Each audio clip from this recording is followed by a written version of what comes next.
China's growth last year comes after almost 2 years of trade tensions with the US, although hopes of a better relationship with America have seen improvements in manufacturing and business confidence data.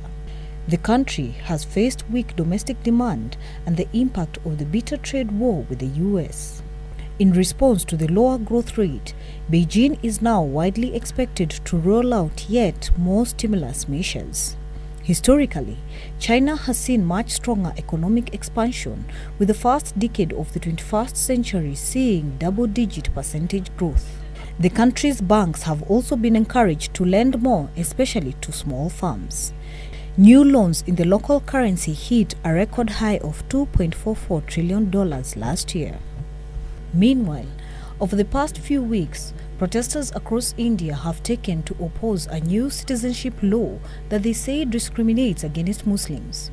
Demonstrations have continued despite official ban on public gatherings and the risk of violence, which has already cost the lives of more than 20 protesters. 8 months ago, Narendra Modi was being hailed as India's most popular leader in decades. His incumbent Hindu nationalist Bharatiya Janata Party won the general election by a landslide in May, increasing its fair share of the vote on its impressive 2014 win.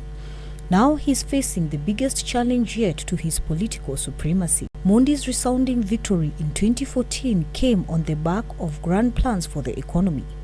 He managed to secure a second term despite the economy growing at its lowest pace in 6 years and rising unemployment. India's current unemployment rate sits at 7.6%, up from 6.9% in January last year. Finally, Temasek Holdings and TrustBridge partners have held talks with WeWork China over increasing their stake in the China branch of the troubled co-working startups to take majority ownership. WeWork currently owns 59% of WeWork China, with the remainder held by other investors including SoftBank, Honey Capital and TrustBridge, according to the group's prospectus for its initial public offering.